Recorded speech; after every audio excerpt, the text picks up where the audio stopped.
Okay, once more, welcome to American Political Science. This lecture also gets used for my comparative class, so this is both a comparative and an American lecture.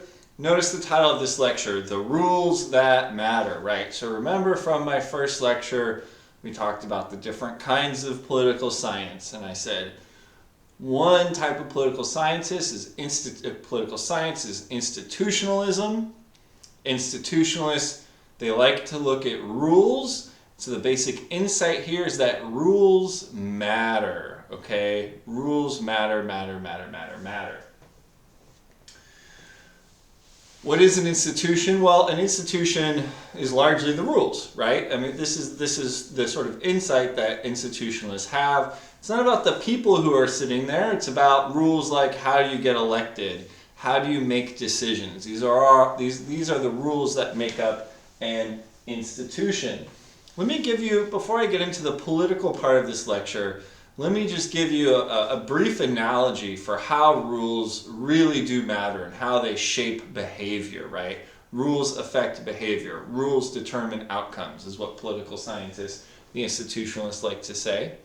And we can do this analogy through sports, specifically basketball. So you don't need to have a bunch of knowledge about basketball here, okay? This is a very simple sort of way of thinking, but in contemporary basketball, there's two types of shots. There's 2-point shots and 3-point shots. The 3-point shot did not exist until the early 80s, okay? It came in from the playground and some guys started using it. It started becoming more prevalent, and then it wasn't until the early 80s that it was actually put into the NBA and college basketball as an official rule. Boy, did this rule have a big effect on how the game gets played, right? The game is completely different now, largely because of this one rule. There's a few other differences as well, so keep that in mind. So, this is not the best analysis. I wanted something a little bit briefer and easier and more comprehensible, but if you want to go further on this, I'm going to take you through the basics of it. But this is how the 3-point shot changed the game of basketball, and it changed how players play, right? It changed their behavior. If you've ever seen an old basketball game on ESPN Classics from maybe 30 years ago, you have an idea of what I'm talking about. The game looks really different, okay? But I'll explain to you why.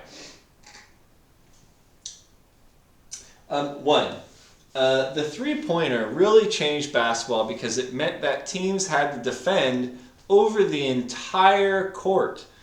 What you used to literally let guys take shots from far away. Why? Well, you were winning. It's hard to make a faraway shot, hard to make a shot from, way away from the basket.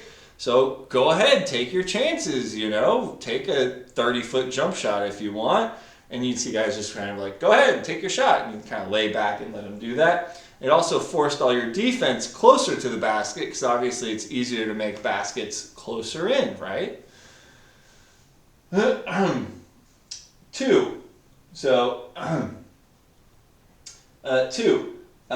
3-pointer has led to the slow death of what we could call the mid-range game, shots that aren't right there close to the bucket and shots that aren't really far away, tweeners. And here's why. If you can score 3 points, if you can get 3 points from being just a little bit further away, 21 feet away, why wouldn't you do that? If you're standing there 18, 19 feet away from the basket, you should take another two steps back. The shot's not much more difficult, but you're getting a whole extra point, which is a big difference, right? So it really made the 15 to 19 foot jump shot one of the more rare things you see nowadays. You still see it, make no mistake, and there's some players who are really good at it. But if you listen to the Moneyball statisticians, they'll say, don't shoot the mid-range jump shot because your chances of making it aren't that great. It's better to take a 3, you'll get more points. Whatever. People still do it, okay? But it's not as prevalent. Third, the 3-point shot evened out the game between tall guys and short guys. Huge! Wow, this was huge, okay? This was really, really big. The old game was mostly have your big guy, Kareem or Wilt Chamberlain or whatever, give the ball to him right underneath the basket and let him go score, right? That was a lot of what the game was. Nowadays, the new game, you still throw it to that big guy sitting there, but your hope is for a double team. If somebody else comes and double teams your big guy sitting there, he's going to pass to an open shooter who's doing what? Shooting for a three-point shot, right? We still like getting dunks and things, don't get me wrong, but it really, really changed how offenses and defenses play. And then lastly, both in college and in the pros, but especially in college, it made shooting more important than the other aspects of the game. Shooting from far away is really hard. It's harder than closer in, but you get more points for it. So now we have specialized three-point shooters. This never happened before. And it also gave teams that had good shooters but small players chances to compete against teams with bigger, more athletic front court guys who are playing center, power forward, right? Those are your classic big man positions, right? You don't need to have as many big men anymore to compete. You can equalize that height disadvantage by having good shooters. So the very same year the NBA added the NC2A, that's college, added the three-point line, we had Indiana, Providence, which is a small school that's not that great. They had good shooters. They made it all the way to the Final Four. And Indiana actually won the tournament, and that was with Steve Alford, who's now the coach at UCLA. Factoid that's not important. It really helps the underdog and keeps the game competitive. The Golden State Warriors would have never been able to compete without the three-point line.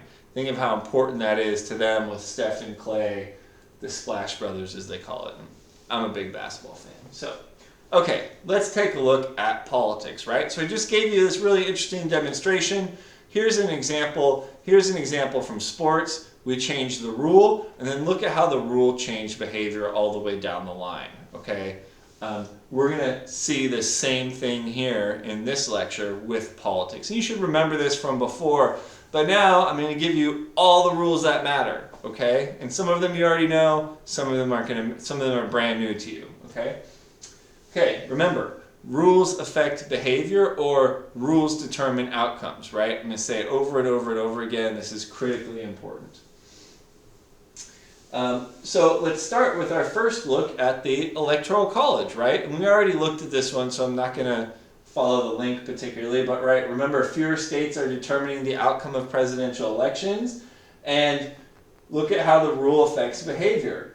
The Electoral College rule creates a winner-take-all approach to voting, which creates states that are safe and states that are competitive, right?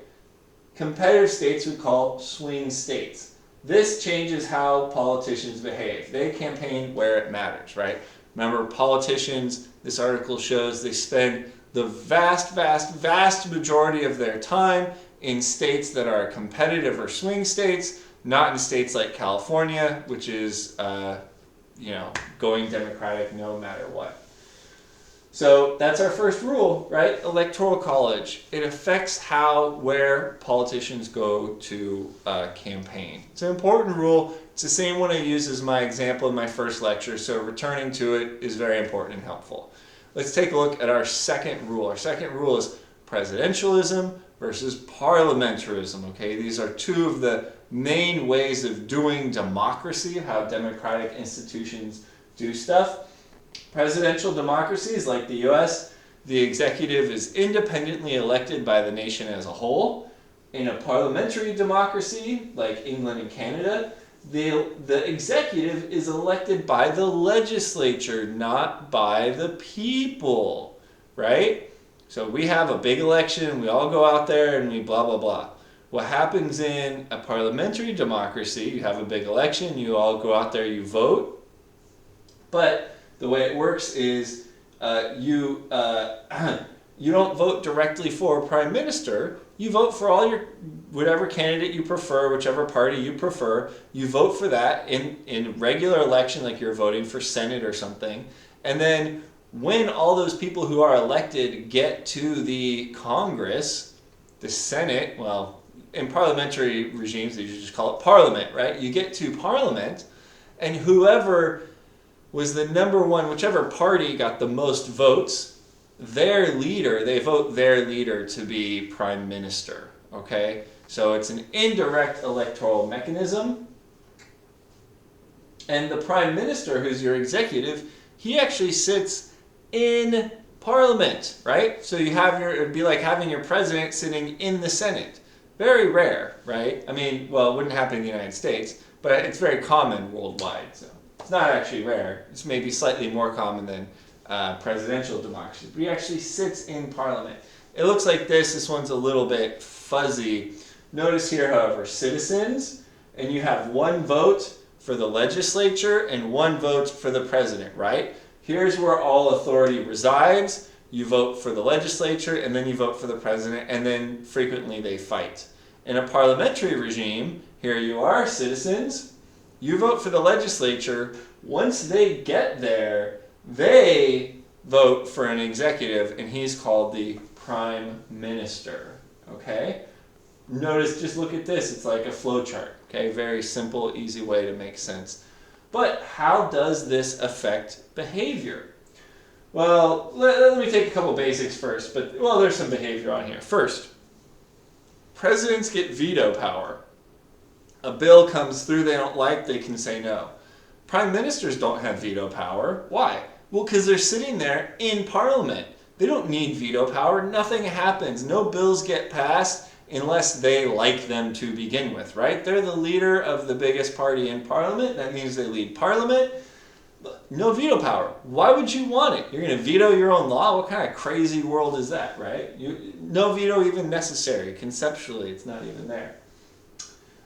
Presidents are much more independent from their party. They have their own bases of support separate from that of their party. Think now Donald Trump, who's trying to sort of, Republicans are mad at him, and he's trying to push his way in. He's got his own independent base of support. They don't really like him, and they're all kind of like fighting.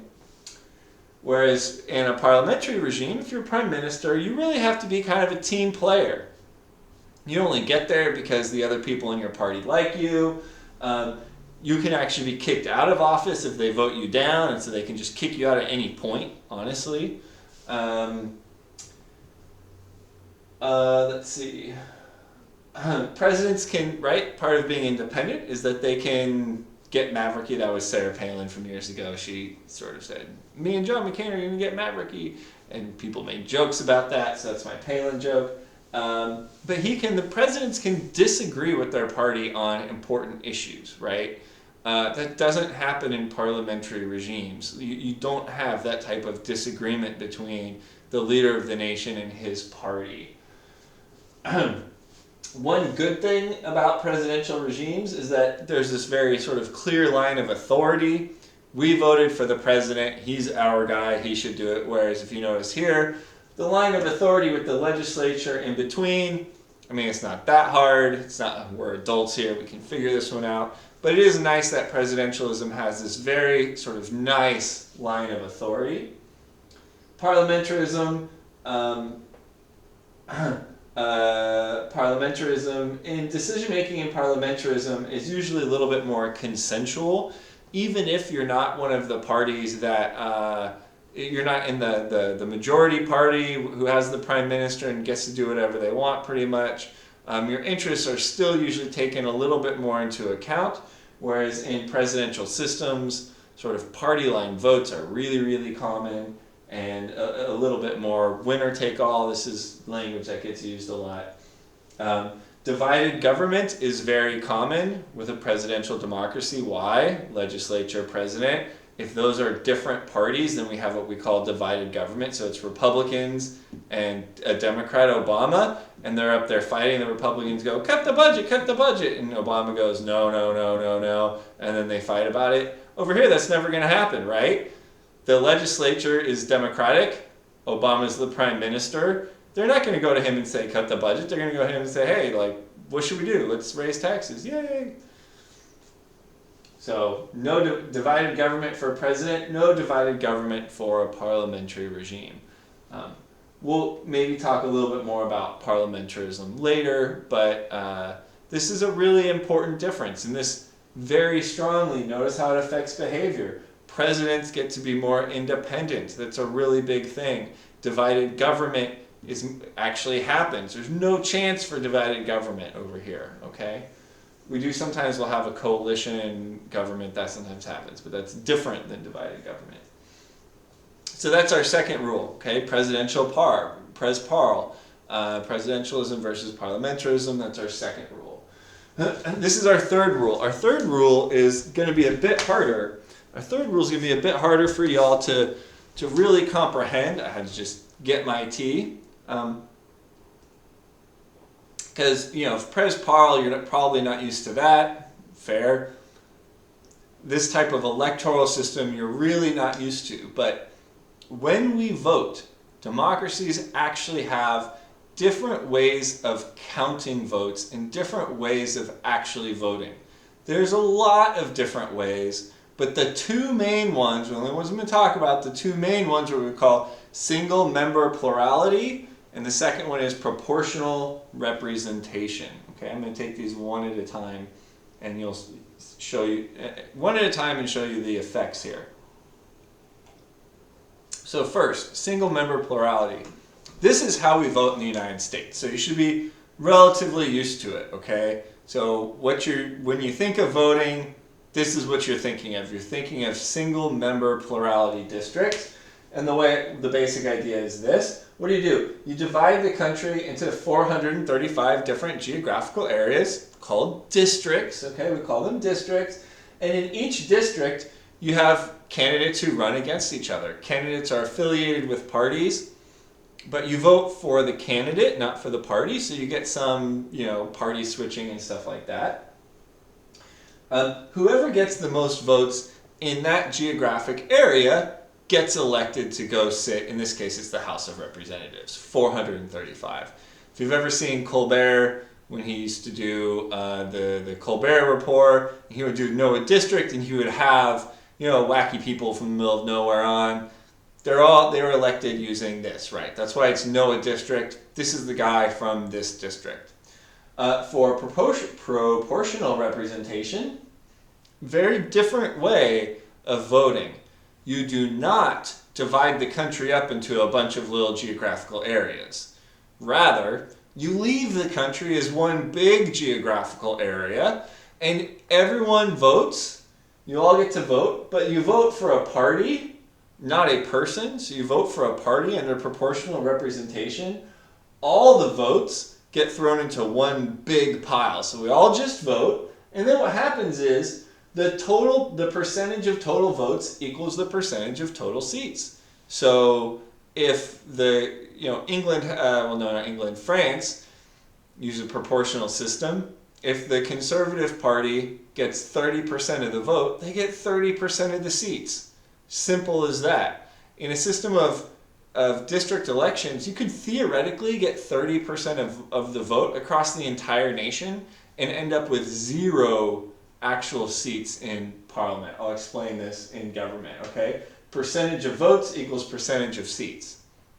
Super simple. That's your equation. Percentage of votes equals percentage of seats. Now, how does this affect behavior, okay?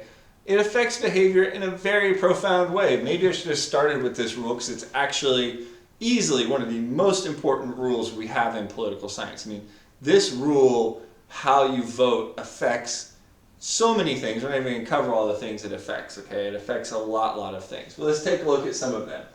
Single-member plurality elections drive down the number of parties that are able to compete, right? Why? Well, in any individual geographic area, there's really only 2 parties that can viably compete for seats. And so what happens is if you have, say, geographically dispersed parties, you have, parties across the nation, what they do is they start coordinating together so that they can compete more nationwide. So rather than winning 2 seats here and 2 seats there, and it's a whole bunch of different parties, it's not a very effective way of getting anything done. So parties start to join together. They make bigger, broader coalitions that are less ideologically cohesive, but that are capable of winning. Basically, you have to be able to get 50% of the vote in any individual district in order to get any power. You gotta hit really that 50% marker. If you can't get there, you're always gonna lose, okay? It's called Duverger's law. You can look it up on Wikipedia. There's been a lot of contemporary work around this, but basically Duverger basically just says, like, look, single member districts really reduce the number of political parties that you're going to have. The other thing single member plurality does is it leads to more personalistic kinds of elections. Candidates attack each other on character and personality, right? Why? Well, because you're actually voting for a person, right? Proportional representation, you end up with a lot more parties, right? Parties are able to compete. Why? Well, even if you're a small party, you can only get 5% of the vote. Hey, you'll still be there in Parliament. You might only get 5% of the vote. You might not be very important actually in Parliament, but you can stand up and say, you know, we are the Selby Party. Why not? I'm assuming I could get 5% of the vote. We're the Selby Party, and you know, we really want X, Y, Z. You'll have a seat at the table. Single member plurality district, Greens never win. Libertarians never win, right? Like they just lose over and over and over again. So this leads to a good political science joke. Why is proportional representation better than single member plurality districts? The answer is because they have more parties, right? Everyone likes a good party, okay? The other thing that happens in proportional representation is you have more ideological consistency in your parties, right? More parties you have, where am I? There you are. More parties you have, the more consistent they get to be when they're appealing to voters. If you ever complain that Democrats and Republicans are almost basically the same and they're all kind of just whatever, that's because they're both these big broad coalitions, and they're trying to appeal to not just 50%, but 60% of the people in America. And if you're trying to appeal to 60% people in America, you're going to be saying, you know, very similar things. All car commercials are basically the same, right? Because they're kind of appealing to the same consumer base. That's the same logic.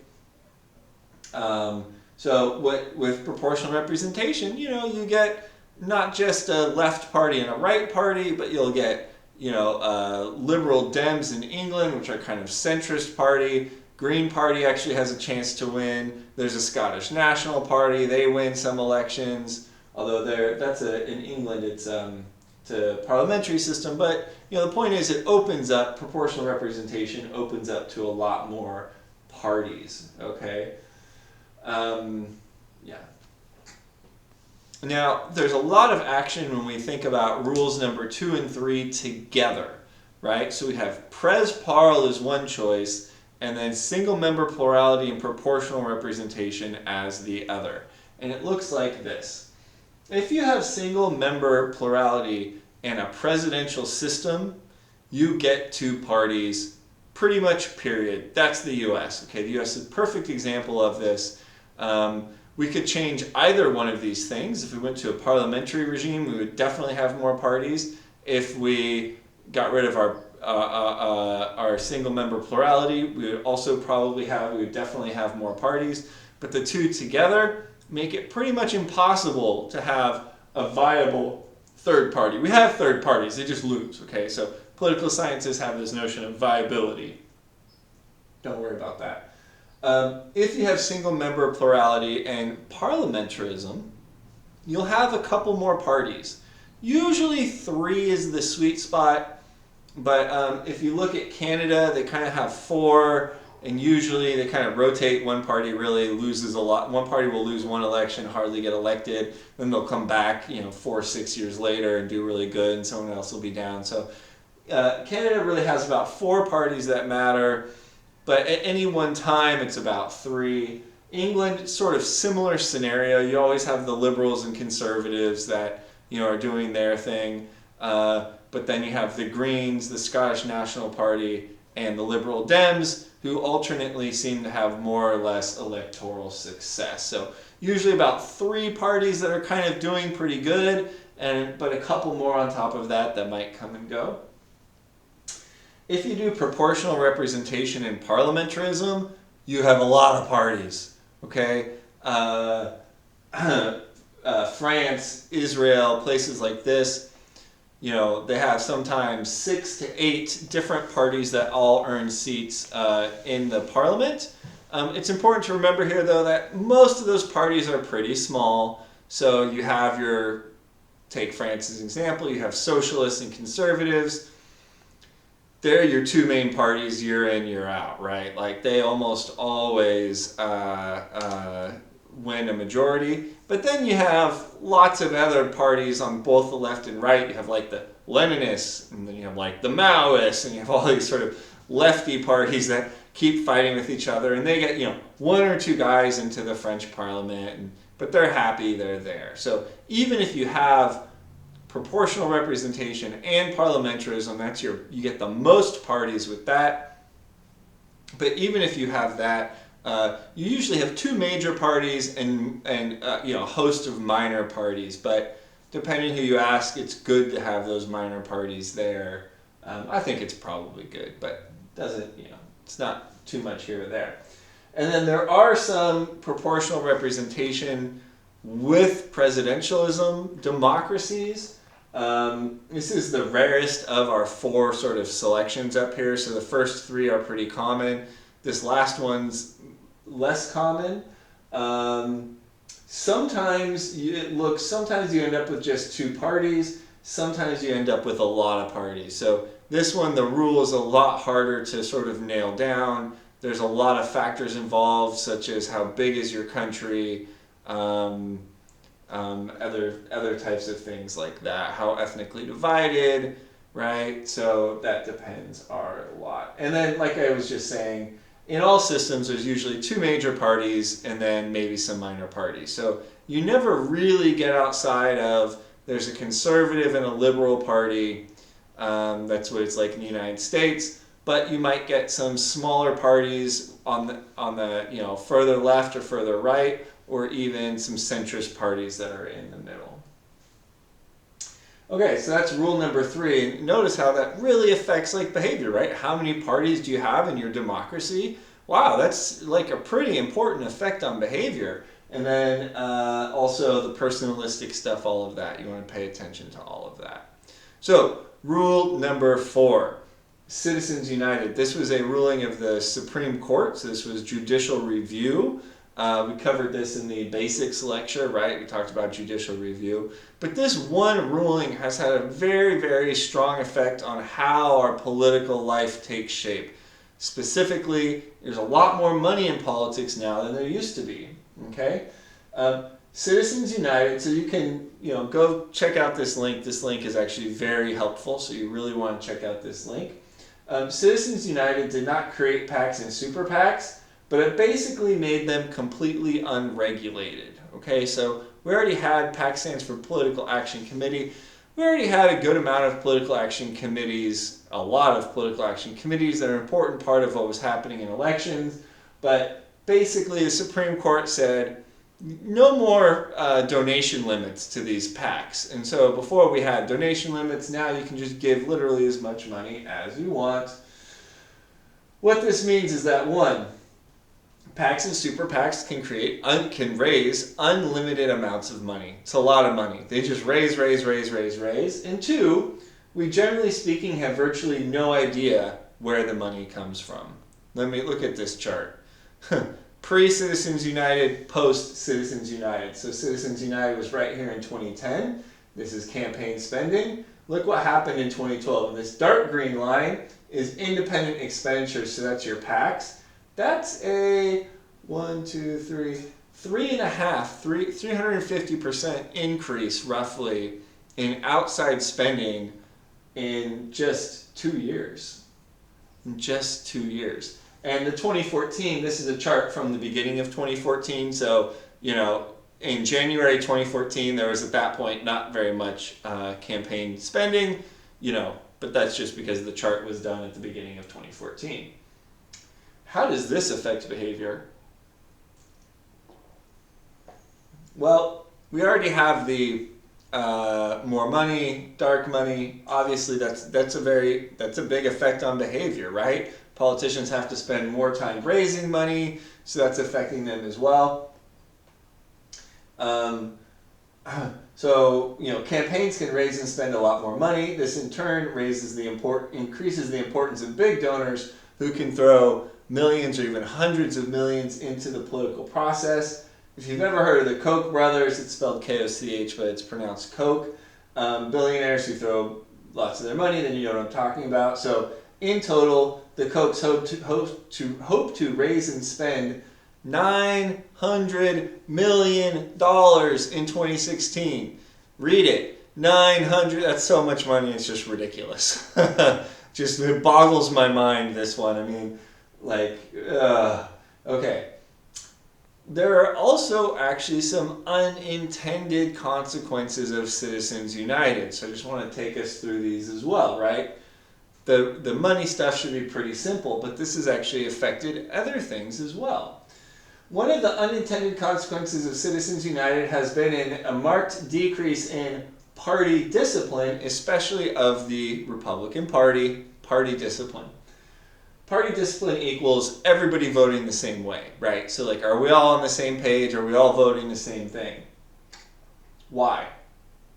Well, before Citizens United, one thing that party leadership used to do was to have central fundraising and spending by who? The party leadership, right? So you would donate to the Republican Party would give your money to the candidates that were behaving well, and then that was part of how they were able to control candidates and keep them behaving well, right?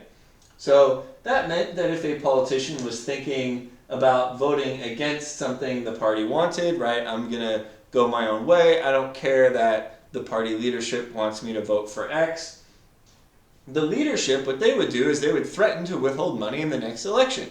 They would say, look, that's fine if you disagree with us on whatever this thing is that we're voting on, but we are not going to give you any money next year when you're up for re-election. What effect does that have? Well, that's a pretty good way to get somebody to vote the way you want them to vote, right? But now, with this increase in outside spending, right? Look at that, right? 900 million. Look at that increase in outside spending. With the increase in outside spending, what's happening?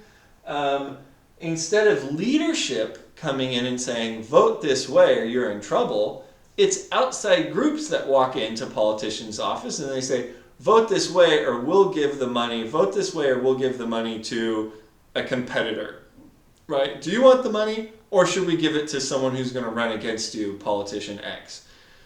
That's a tough one, man. So outside groups have started working against party discipline, especially of the Republican Party, because they can just throw money at the political process. Now, interestingly, it seems that there's some work that seems to show that individual donors are more ideological than group donors. So if you're a union, which is a group donor, you're a little bit more chill about about what happens. Whereas individual donors like the Koch brothers, they're a lot more insistent that we're giving you our money, you need to do X, Y, and Z, right? Groups, they want you to pass things in their interest, right, etc., but they're more issue-based. The union cares really most only about union stuff, and oil company really only cares about oil company stuff, so they'll throw money at you, but all you got to do is promise one thing, right? I promise not to, be mean to unions. I promise not to be mean to oil companies, whatever. Whereas individual donors, they care about everything. They don't care what the decision is. They want you to listen to them on that. So they're much more ideologically cohesive. Citizens United. You do not understand American politics today without taking into account how this rule has affected behavior. Okay, here's a rule we've seen before. We've seen Citizens United before as well, but here's a good rule from the Senate, right? The filibuster, remember we went over this. What is the filibuster? Well, it's in the Senate only. It's really important. The filibuster acts kind of like a minority veto, where the minority party can prevent a final up or down bill on something that they don't like. The effect of this is it makes it very hard to get new legislation passed. For example, 90% of Americans support universal background checks for people who want to purchase guns. 90% of the American people support this, and yet it was filibustered. It was filibustered, okay? Another example. George W. Bush had a majority in both the House and the Senate. He wanted to privatize Social Security. It did not happen. Why? Democrats did not have a majority, but they had enough votes. They had 44 votes at the time. You only need 41. They had 44 votes, and they just filibustered Bush's attempt to privatize Social Security. How does the filibuster affect behavior? Well, I'm going to call this effect on behavior, making it hard to pass new laws, the status quo effect. The status quo is just how things are, okay? So the filibuster makes it hard to move away from the status quo. And one thing that's very important, there's lots of things, whether you're liberal or conservative, that have not been passed for this reason. I just keep listing things that have been filibustered. I mean, pretty much everything has been filibustered at some point. Okay? Rule number 6, federalism. Okay, so federalism is, again, an essential rule to understanding American politics. This one you might be a little more familiar with. We haven't seen it before, but some of you at least know what I'm talking about. So, federalism is a system of government that splits responsibilities and powers between a central government, what we in the United States call the federal government. That's why it's called the federal government, because it's the one that brings us all together, and that's in Washington, D.C., and a state government, which in California is here in Sacramento, or up there in Sacramento. I live in Sacramento, so there you go. So the government in Washington, D.C., so there's a division of powers, right? It splits responsibilities and powers between different levels of government. So Washington, D.C. does things related to trade, international affairs, immigration, interstate commerce, etc. And in California, we do education, prisons, roads, etc. However, in the real world, these lines are not very clear. There's a lot of overlap between the states and the federal government. I don't want to go too deep into this, but let's just say that there's a lot of overlap and they fight with each other about it all the time, right? Let's talk about federalism and behavior. How does federalism affect behavior? Federalism affects political behavior very strongly. First, federalism creates competition between states and the federal government, right? And especially in the United States, where we do have a lot of overlapped jurisdictions such as education. The federal government passes education laws, so do state governments, and they fight over it, okay? This means that states very often try to resist decisions made by the federal government. Interesting, right? So by having different powers and responsibilities at different levels of government, we also create a platform of resistance to the federal government. For example, Obamacare, right? The federal government wanted it, they passed it, and a lot of states, like since then, have basically said, look, we don't want to do this. We're not going to implement big parts of this. Now, there's only so much they're allowed not to do in this particular case, but notice how powerful that is. They push back, they say, no, we're not going to do that. Only so much they can resist, but resistance is important. How else does federalism affect behavior? One of the coolest things federalism does is that federalism creates chances for states to be innovative, right? Because states have their own rights and responsibilities and powers, they can try out new ideas and we can see how they work, and then states can learn from each other, okay? In this way, federalization encourages innovation. States can try stuff out and then see what works, and if it does work, other states can adopt the same idea.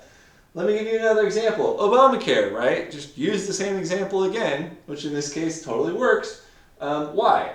Well, before Obamacare was a national law that was passed by the federal government, it was a state law that was passed by the state of Massachusetts, ironically enough, when Mitt Romney, who later ran against Obama for president, was governor, okay? Part of the reason Obama modeled so many elements of the federal law on the state law was because he saw that it had worked well in Massachusetts, so it was working, and he thought it would be more acceptable to members of the Republican Party. He was right about the first, wrong about the second. What are you going to do? Last thing that federalism does is federalism protects regional diversity. And you might not think that there's a big difference between Texas and Alabama, but there is. It's huge, right? Diversity, even amongst in the United States. It's not just religious and ethnic. There's a lot of other cultural diversity between different states that's really important. And having your own government, your own place to make decisions and do things your own way helps to protect that diversity.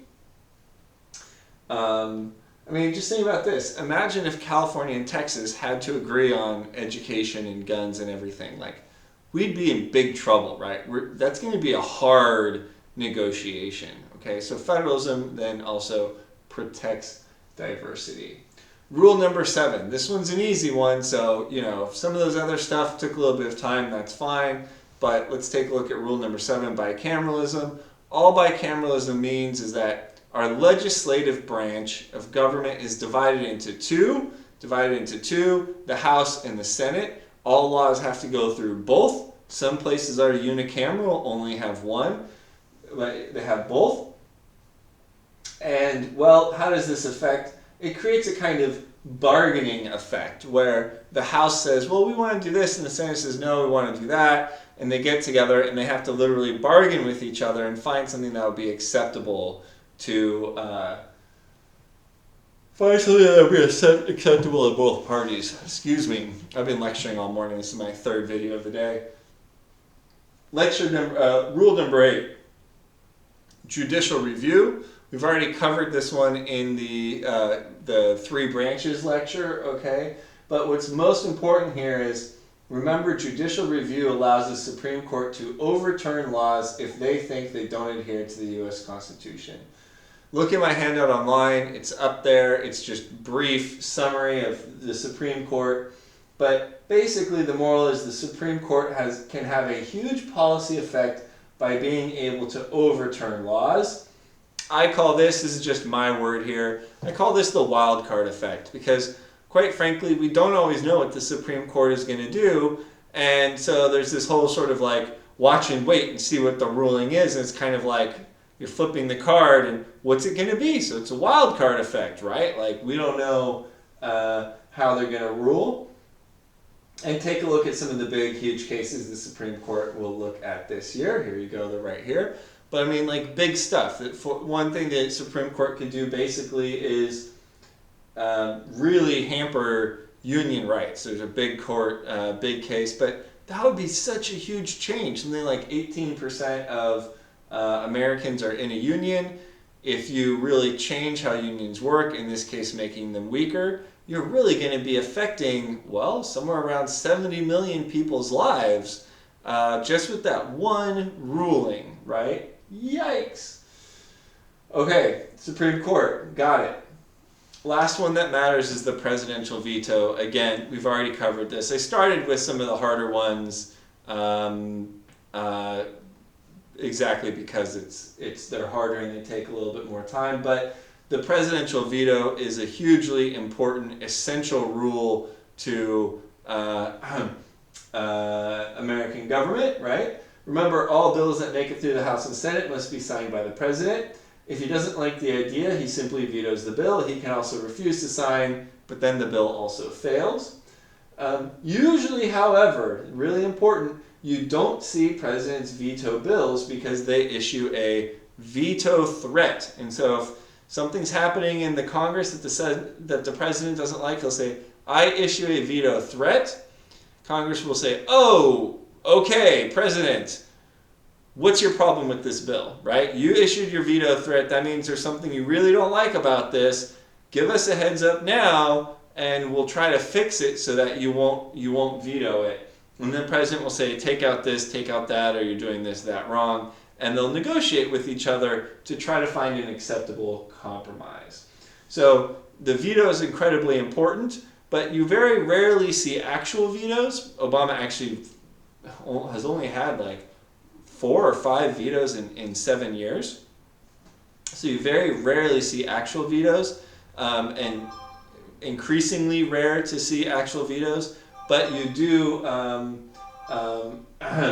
the veto threat is still really important. Okay, how does it affect behavior? Well, here's some extra stuff. Like, it has a very strong effect on behavior, right? Things the president doesn't like, generally speaking, don't get passed.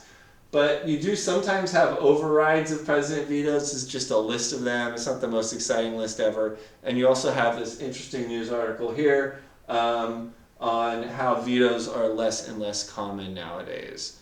Okay, that's our lecture on the rules that matter. Hopefully you've learned a little something, and the reading for this week will make a little more sense to you. Don't forget to be participating online.